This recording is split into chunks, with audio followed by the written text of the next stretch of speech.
ગાંધીનગર લોકસભા વિસ્તારમાં પર્યાવરણને બચાવવા માટે એક ખૂબ જ મોટી અને પ્રેરણાદાયી પહેલ કરવામાં આવી છે। કેન્દ્રીય ગૃહમંત્રી અને ગાંધીનગરના સાંસદ શ્રી અમિત શાહના માર્ગદર્શન હેઠળ ચાલી રહેલા ગાંધીનગર લોકસભા હરિયાળી લોકસભા અભિયાન અંતર્ગત એક નવો વિક્રમ સર્જાયો છે। જાસપુર સ્થિત આનંદમ ઓક્સિજન પાર્કમાં આનંદમ પરિવાર દ્વારા 2,11,000થી વધુ રોપાઓનું વાવેતર કરીને પ્રકૃતિ પ્રત્યેની પોતાની પ્રતિબદ્ધતા દર્શાવી છે।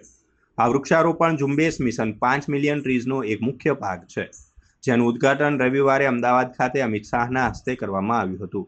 આ કાર્યક્રમનો મુખ્ય ઉદ્દેશ્ય માત્ર શહેરનું હરિયાળું આવરણ વધારવાનો જ નથી, પરંતુ જૈવ વિવિધતાને મજબૂત બનાવવાનો અને હવાની ગુણવત્તામાં સુધારો કરવાનો છે। આનંદમ પરિવારની આ પહેલ આગામી પેઢીઓ માટે એક ટકાઉ હરિયાળી ઇકોસિસ્ટમ તૈયાર કરવામાં ખૂબ જ મહત્વની સાબિત થશે। ગાંધીનગર લોકસભા વિસ્તારમાં ઇકોલોજીકલ પુનઃસ્થાપન માટે હાથ ધરવામાં આવેલી આ પહેલ સમગ્ર દેશ માટે એક ઉત્તમ ઉદાહરણ પૂરું પાડે છે।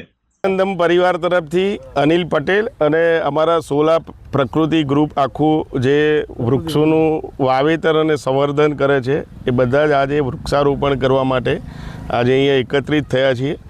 માનનીય અમિતભાઈ શાહ સાહેબનો એક પ્રોગ્રામ હતો કે ભાઈ આજની તારીખે 12 તારીખે એક સાથે 1 કરોડથી વધારે વૃક્ષોનું વાવેતર કરવું અને વાવેતર થયા પછી એનું સંવર્ધન કરવું ને એને ઉછેરવા, એ સંકલ્પ સાથે આનંદમ પરિવારે 2,11,000 વૃક્ષો વાવવાનો અને એને ઉછેરવાનો એક સંકલ્પ કર્યો છે।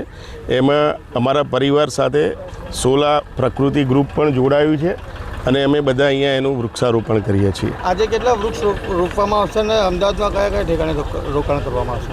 આજે 2,11,000 ટ્રીઝનો ટાર્ગેટ છે।